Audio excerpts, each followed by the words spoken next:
54 নদীর পানির হিস্সা আদায়ে ভারতের সঙ্গে আলোচনা চলছে বললেন প্রধানমন্ত্রী। জলাধার সংরক্ষণের নির্দেশ। নুসরাতের ময়নাতদন্ত সম্পন্ন, দৃষ্টান্তমূলক শাস্তির দাবি। তদন্তে গাফিলতি হলে হস্তক্ষেপ করবে হাইকোর্ট। সন্ধ্যার ভেতরে শেষ করতে হবে নববর্ষের অনুষ্ঠান, মুখোশ ব্যবহারে নিষেধাজ্ঞা, ইফটিজিং রোধে বিশেষ ব্যবস্থা। ভারতের লোকসভা নির্বাচন শুরু, ভোট হচ্ছে 18 রাজ্যের 91 আসনে, বিভিন্ন স্থানে সহিংসতা।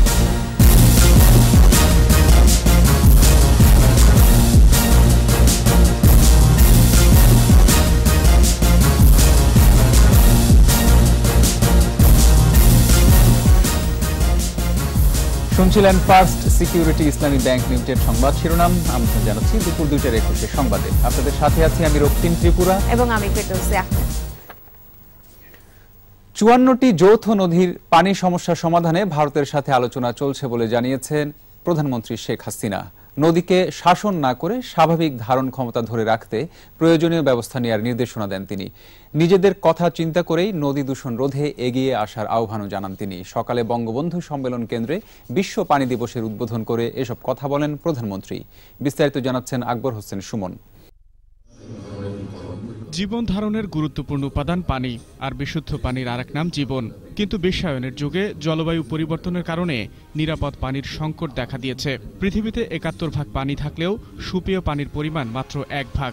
জাতিসংঘের তথ্য মতে বর্তমানে 2.1 বিলিয়ন মানুষ নিরাপদ সুপেয় পানি থেকে বঞ্চিত। পানি সংরক্ষণ ও ব্যবহারে গণসচেতনতা সৃষ্টি করতে 22 মার্চকে বিশ্ব পানি দিবস ঘোষণা করে জাতিসংঘ। বিশ্বের সাথে তাল মিলিয়ে পানি সংরক্ষণ ও শতবর্ষী ডেল্টা প্ল্যান বাস্তবায়নের লক্ষ্যে বিশ্ব পানি দিবস পালিত হয়। এবারে দিবসটির আলোচনায় প্রধানমন্ত্রী পানির গুরুত্ব তুলে ধরে উৎস ও বহমানতা ধরে রাখতে সরকারের নানা পরিকল্পনার কথা বলেন। যেটা আমাকে সমস্যার সৃষ্টি করে সেটাকে আমি আশীর্বাদে রূপান্তর করব কিভাবে। তো সেই আশীর্বাদে রূপান্তর করবার জন্য সবচেয়ে বেশি দরকার যে আমাদের নদীগুলি নিয়মিত ড্রেজিং করে, খনন করে নদীর গতিপথটাকে সঠিকভাবে রাখা, সেই সাথে সাথে পানি ধারণ ক্ষমতাটা বাড়ানো। সার্বিক উন্নয়নের কথা চিন্তা করে প্রতিবেশীদের সাথে পানির সমস্যা সমাধানে আলোচনা চলছে বলেও জানান তিনি।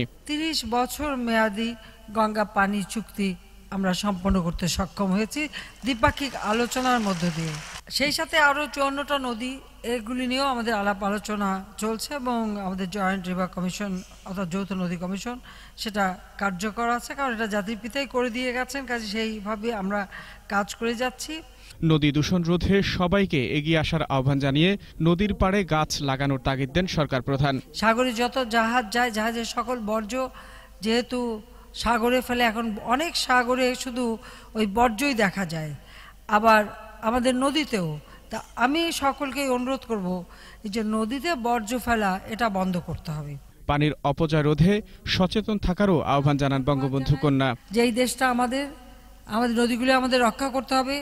সম্মিলিত পানি ব্যবস্থার মাধ্যমে সুপেয় পানি নিশ্চিত করা সম্ভব বলেও জানান প্রধানমন্ত্রী শেখ হাসিনা। পানিকে রক্ষা করা এবং পানি ব্যবহারে মিতব্যয়ী হওয়া। আকবর হোসেন সুমন, 21 টেলিভিশন, ঢাকা। ময়নাতদন্ত শেষে গ্রামের বাড়ি ফেনী নিয়ে যাওয়া হচ্ছে নুসরাতের মরদেহ।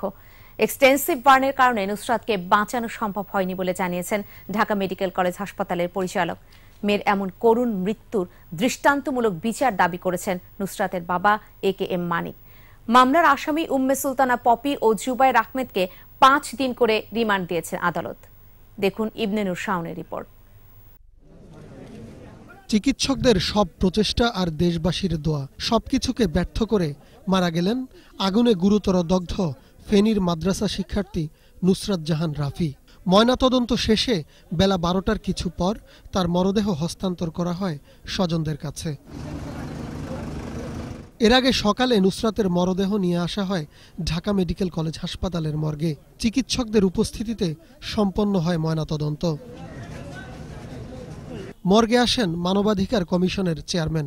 তিনি বলেন, বিচারহীনতার সংস্কৃতির জন্যই এমন মর্মান্তিক ঘটনা ঘটছে দেশে। নুসরত একটা প্রতিবাদী মানুষ, সে প্রতিবাদ করতে যে অন্যায়ের কাছে নথি স্বীকার না করে সে প্রতিবাদ করেছে। এটা আমাদের সকলের জন্য শিক্ষণীয়, রাষ্ট্রের জন্য শিক্ষণীয়। ঢাকা মেডিকেল কলেজ হাসপাতালের পরিচালক ব্রিগেডিয়ার জেনারেল AKM নাসিরউদ্দিন জানান, ডিএনএ নমুনা সহ অন্যান্য আলামত সংগ্রহ করা হয়েছে। দ্রুতই তদন্তের প্রতিবেদন দেয়া হবে। বার্নের যে কনসিকুয়েন্স সেটারই একটা পরিণতি আমরা বলতে পারবো। আর পাশাপাশি যেহেতু বার্ন হলে আপনারা জানেন যে ইনহালেশন ইনজুরিটা হয় ভিতরে ফুসফুসে, সেটাই আসলে প্রধান কারণ ছিল। কান্নাজড়িত কণ্ঠে নুসরাতের জন্য দোয়া চেয়েছেন তার বাবা। দোষীদের শাস্তি নিশ্চিত করতে প্রশাসনের প্রতি আহ্বান জানিয়েছেন তিনি। আইন অনুযায়ী সুষ্ঠু এবং ন্যায় বিচার কামনা করতেছি। এদিকে আসামি পক্ষের মামলা পরিচালনার দায়ে বুলবুল আহমেদ সোহাগকে স্থানীয় আওয়ামী লীগের পদ থেকে বহিষ্কার করেছে দলটি। ইবনে নূর শাওন, 21 টেলিভিশন, ঢাকা। ফেনীর মাদ্রাসা ছাত্রী নুসরাত রাফির মৃত্যুর ঘটনা তদন্তে কোনো গাফিলতি হলে আদালত হস্তক্ষেপ করবে বলে মন্তব্য করেছে হাইকোর্ট। বিচারপতি শেখ হাসান আরিফ ও বিচারপতি রাজিক আল জলিলের বেঞ্চ এই মন্তব্য করেন। নুসরাতের ঘটনা তদন্তের বিষয়টি আদালতের নজরে আনেন আইনজীবী ব্যারিস্টার সৈয়দ সাইদুল হক সুমন। তার আবেদনে হাইকোর্ট মন্তব্য করেন, এই মামলাটি যেন সাগর রুনি, কুমিল্লার তনু, চট্টগ্রামের মিতু হত্যাকাণ্ডের মতো হারিয়ে না যায়। নুসরাতের মামলাটি হাইকোর্ট নিবিড় পর্যবেক্ষণ করবে বলে জানানো হয়।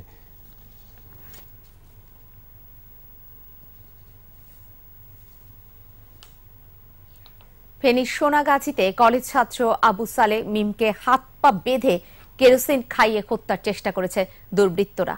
বুধবার রাতে সোনাগাজীর চর দরবেশে এই ঘটনা ঘটে। আবু সালে ঢাকা পলিটেকনিক ইনস্টিটিউটের ছাত্র।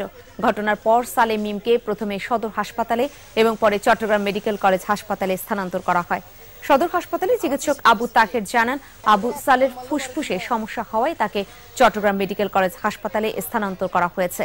এ ব্যাপারে এখনো মামলা হয়নি বলে জানান সোনাগাজী মডেল থানার ওসি। সন্ধ্যা 6টার মধ্যে উন্মুক্ত স্থানে নববর্ষের অনুষ্ঠান শেষ করতে হবে। একই সঙ্গে মঙ্গল শোভাযাত্রায় ভুবুজেলা বাজানো ও মুখোশ পরায় নিষেধাজ্ঞা আরোপ করেছে ডিএমপি। একই সাথে নিরাপত্তার স্বার্থে ব্যাগ, ছুরি, কাঁচি সহ তরল পদার্থ বহনে আরোপ করা হয়েছে নিষেধাজ্ঞা। সকালে ডিএমপি মিডিয়া সেন্টারে সংবাদ সম্মেলনে এসব নির্দেশনা দেন ডিএমপি কমিশনার। নববর্ষে রমনা পার্ক সহ গুরুত্বপূর্ণ স্থান সিসি ক্যামেরার আওতায় আনা হবে। মাইক সংযোগ থাকবে, যান চলাচল নিয়ন্ত্রণ করবে আইন শৃঙ্খলা বাহিনী।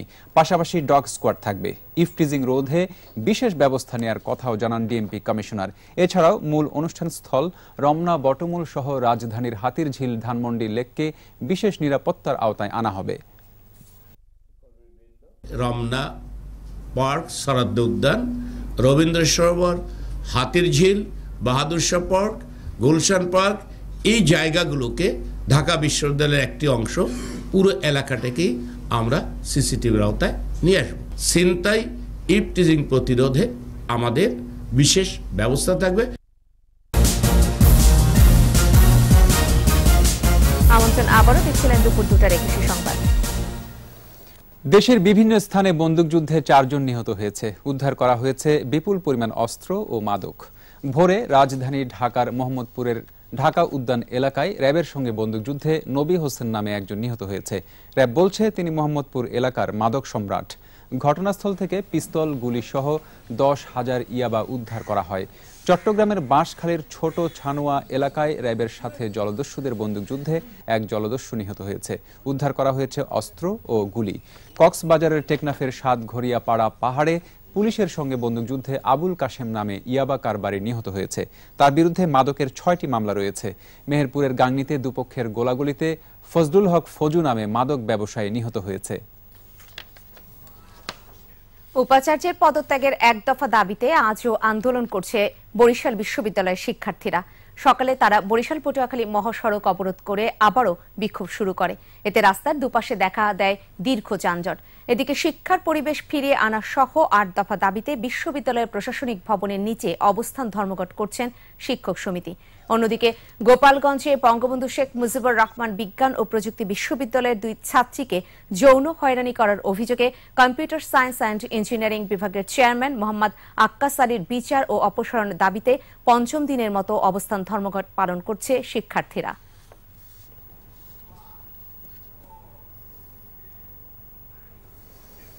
এবার আমাদের সাপ্তাহিক আয়োজন সোশ্যাল ইসলামী ব্যাংক লিমিটেডের সৌজন্যে কৃষি।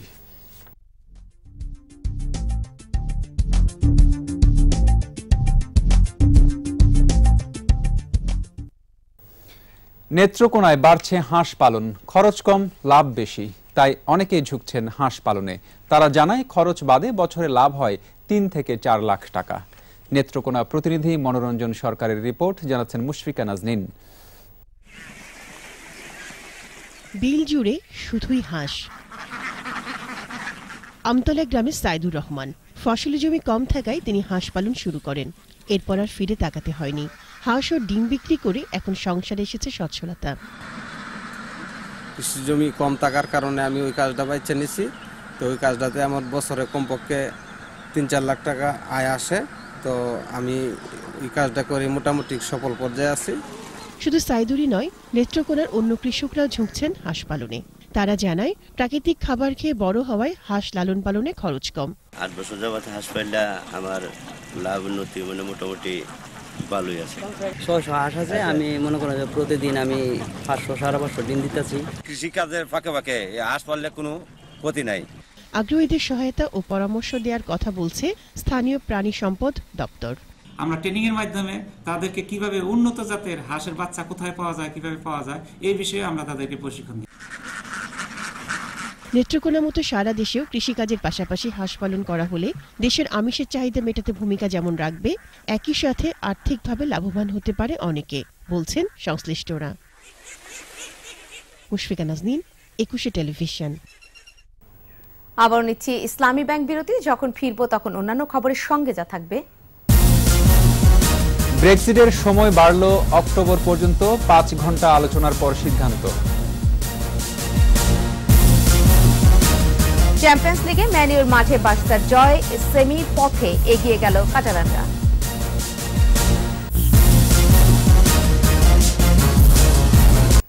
শেষ করব দুপুর 2টার 21 সংবাদ। তবে যাবার আগে ফার্স্ট সিকিউরিটি ইসলামী ব্যাংক লিমিটেড সংবাদ শিরোনামগুলো জানিয়ে দিব আরো একবার।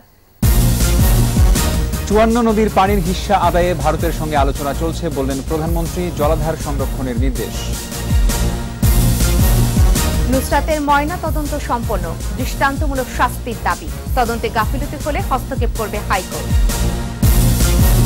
সন্ধ্যার ভেতরে শেষ করতে হবে নববর্ষের অনুষ্ঠান, মুখোশ ব্যবহারে নিষেধাজ্ঞা, ইভ টিজিং রোধে বিশেষ ব্যবস্থা।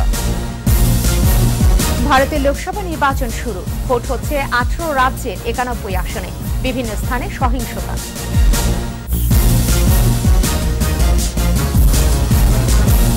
সর্বশেষ খবর জানতে ডায়াল করুন 2021 নম্বরে আর ভিজিট করুন 21-tv.com ওয়েবসাইটে। এছাড়া ফেসবুকে ভিজিট করতে পারেন facebook.com/2124 অনলাইনে। পরবর্তীতে সন্ধ্যা 6টায় রয়েছে 21 চট্টগ্রাম সংবাদ দেখার আমন্ত্রণ রইল। এতক্ষণ সাথে থাকার জন্য সবাইকে ধন্যবাদ।